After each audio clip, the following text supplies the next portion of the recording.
Yeah, I believe so. And what would it be? A human head and hands. Imagine opening your teenager's closet and finding a human head inside.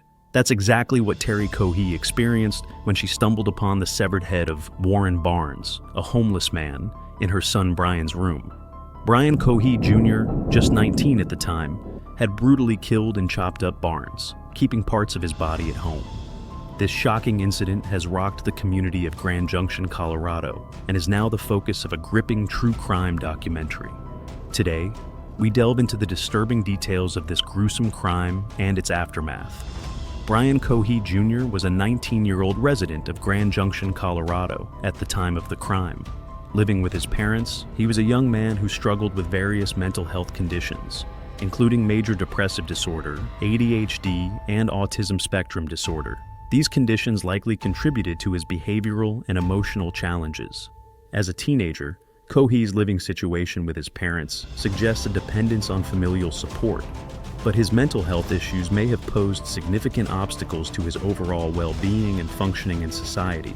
The combination of these conditions might have affected his ability to cope with stressors or navigate social interactions effectively. On the other hand, Warren Barnes was a 69-year-old homeless man living in Grand Junction. He was affectionately known as the Reading Man in the community due to his passion for books and his friendly, outgoing personality. Despite his living situation, Barnes was well respected and liked by many in the area. Barnes was frequently seen around Grand Junction, often sitting outside local businesses and reading. He was known to engage in conversations with passers-by, discussing the books he was reading and sharing his thoughts on various topics. His presence in the community was notable, and he had formed connections with both residents and business owners.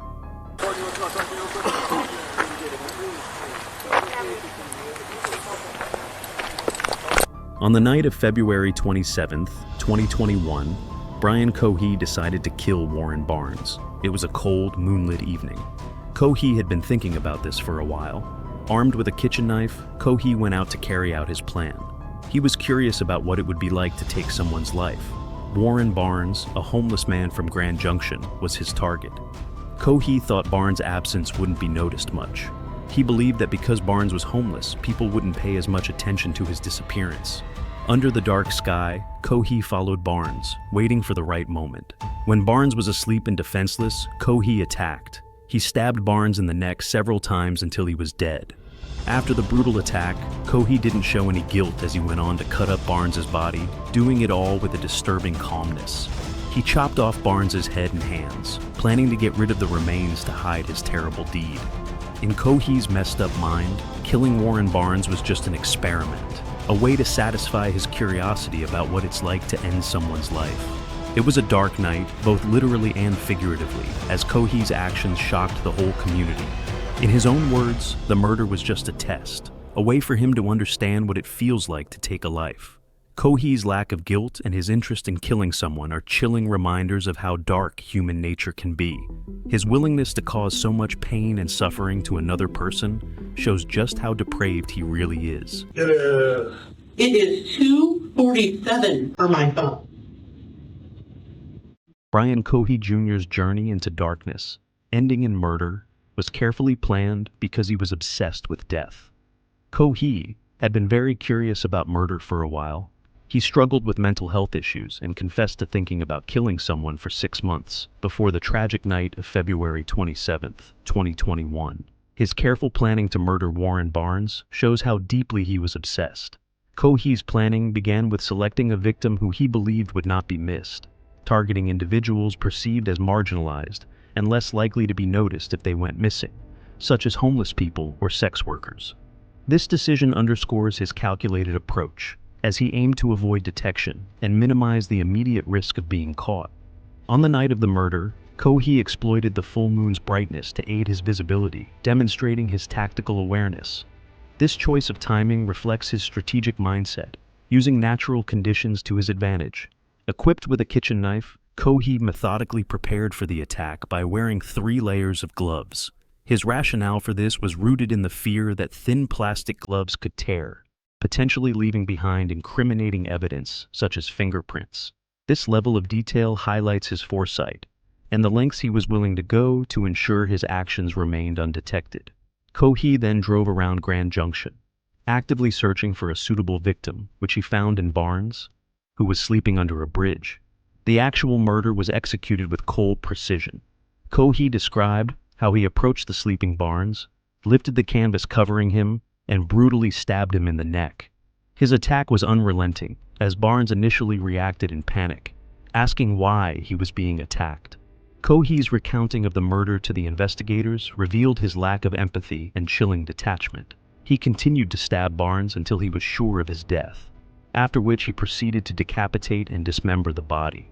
After brutally murdering and cutting up Warren Barnes, Brian Cohee Jr. had to get rid of the body. His first plan was just as coldly planned as the murder, showing he had thought it all through and didn't feel bad about it.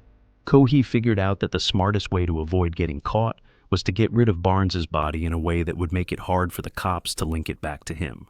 Cohee started by dismembering Barnes' body, a process he later described to investigators with a disturbing lack of emotion. He carefully separated the head and hands from the rest of the body, placing these parts in plastic bags. These were the items he took back to his home, hiding them in his closet.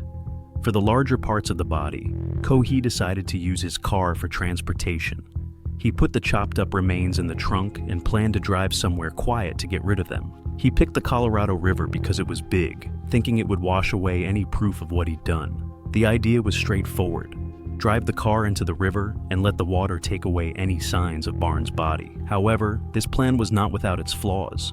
Cohee's attempt to dispose of the body in the Colorado River was both ill-conceived and poorly executed. He underestimated the complexities involved in such an act. From the physical difficulty of transporting and disposing of the remains to the high likelihood of being seen or caught in the act. As he tried to implement his plan, Cohee was confronted with practical challenges. The weight and awkwardness of the dismembered body parts, coupled with the need for secrecy and speed, made the task far more difficult than he had anticipated.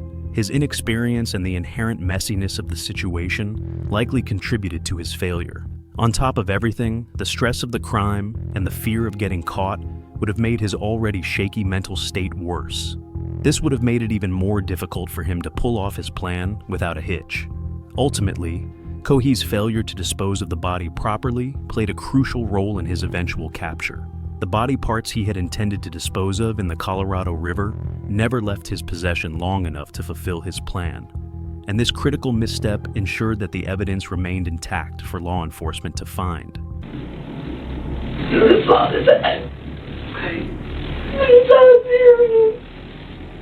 Terry Cohee made a horrifying discovery while tidying up her son Brian's room. As she was cleaning, she stumbled upon a plastic bag tucked away in Brian's closet.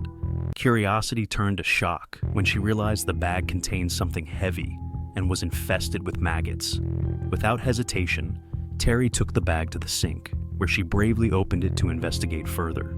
Inside, she found the severed head and hands of Warren Barnes, the homeless man Brian had murdered. The sight was enough to send shivers down anyone's spine. Prosecution wanted it to be called a kill kit.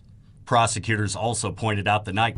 Terry was horrified when she saw the severed head and hands infested with maggots. It was like a nightmare. She couldn't believe her own son could do something so terrible. The shock shook her to her core. She knew she had to act quickly to keep her family safe and bring justice to the victim. In a state of panic and disbelief, Terry immediately called 911 to report her grisly find. Her voice trembled as she described the horrific scene to the dispatcher, pleading for help to arrive quickly. The dispatcher could hear the fear and distress in her voice as Terry struggled to comprehend what she had just uncovered in her own home. When the police arrived at Brian Cohee's house after his mother called them in a panic, they found a horrifying scene. Brian looked calm on the dashcam footage, which was very strange given what they found. In his closet, they discovered a human head and hands. Brian admitted to the murder without showing any feelings.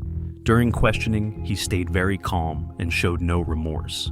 His lack of emotion deeply troubled the police, making the crime and Brian's state of mind even more disturbing. This confession, along with the evidence his mother found, led to his immediate arrest. Underneath the bridge to the railroad tracks here, just to help your search. And this is the road? This is right here. This is that road. Is that? In addition to Cohee's confession, investigators carefully collected evidence from the crime scene and interviewed witnesses, family members, and experts. They analyzed the body parts found with Cohee and examined his digital and physical records for more clues. Brian Cohee Jr.'s fascination with the morbid appears to have been a significant factor in his gruesome actions. This disturbing interest was not entirely hidden from those around him. His mother, Terry Cohee, revealed during police interrogations and in subsequent interviews that Brian had long shown an unusual fixation on death and mortality. Terry explained that Brian's fascination had been apparent, but she believed he was channeling it productively by aspiring to become a crime scene investigator. This assumption gave her some comfort, as she thought it might direct his morbid curiosity into a controlled and professional environment. However, this fascination with the macabre took a dark turn. Terry's revelations about her son indicated that his interest in the morbid went beyond the academic or professional curiosity she had hoped for. Instead, it developed into a dangerous obsession. According to the police reports and documentary footage, Brian had been contemplating the act of murder for at least 6 months prior to the killing.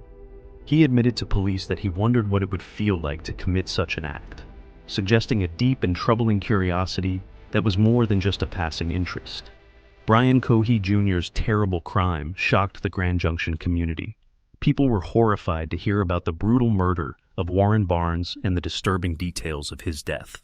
Many residents felt scared and uneasy, realizing that such a gruesome act happened close to home. The community struggled to come to terms with the fact that someone they knew could commit such a violent and awful crime. Yeah, he really ran with what was at first a very simple shell of an idea, but it came together just amazingly. Despite the darkness of the situation, the community came together to honor the memory of Warren Barnes in a positive light. In November 2021, a memorial was erected in downtown Grand Junction in honor of Warren Barnes. The memorial, crafted by artist Tim Navin, featured an iron and wood installation with a chair placed under a tree. Books were placed on the seat, symbolizing Barnes's love for reading. One book in particular bore the title, "And You Also," paying tribute to Barnes's characteristic response to well-wishers. This gesture served as a reminder of Barnes's presence in the community and the impact he had on those around him. After the tragedy, Brian Cohee Jr.'s parents expressed their deepest sympathies to Warren Barnes's family and the whole community.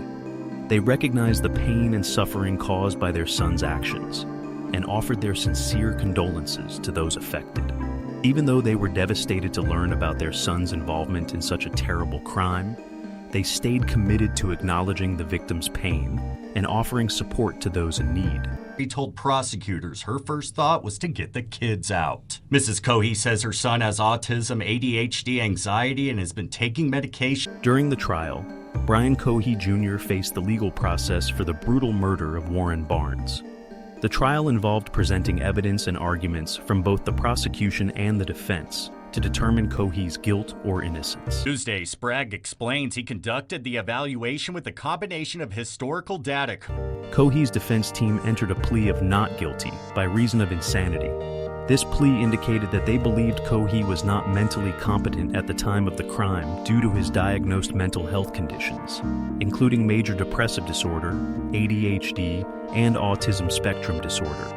They argued that his mental state impaired his ability to understand the consequences of his actions or distinguish right from wrong. Told the jury about her mental evaluation. First, that he was competent to help in his own defense. On the other hand, the prosecution aimed to prove that Cohee was fully aware of his actions and their consequences at the time of the murder. They presented evidence, including Cohee's confession, eyewitness testimonies, and forensic evidence linking him to the crime scene. After hearing all the evidence and arguments presented by both sides, the jury deliberated to reach a verdict.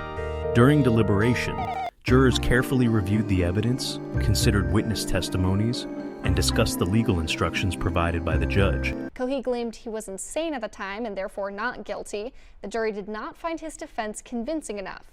Ultimately, the jury found Brian Cohee Jr. guilty of first-degree murder. Despite his plea of not guilty by reason of insanity, they determined that he was fully aware of his actions and capable of understanding their consequences at the time of the crime. In addition to the murder charge, Cohee was also convicted on 2 counts of tampering with a dead body and 1 count of tampering with evidence. Following the verdict, Cohee was sentenced to life in prison without the possibility of parole. This sentence reflects the severity of his crimes and ensures that he will be removed from society for the rest of his life. Judge Richard Gurley, who presided over Brian Cohee Jr.'s trial, expressed profound horror and disbelief at the nature of the crime, describing it as one of the most horrific cases he had encountered in his 37-year career. Judge Gurley's reaction encapsulates the severity and brutality of the murder.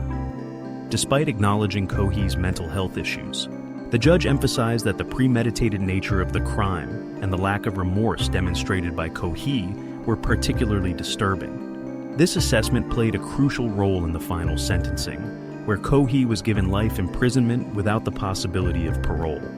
Judge Gurley's comments reflect not only the gravity of the crime, but also the broader implications for community safety and the administration of justice.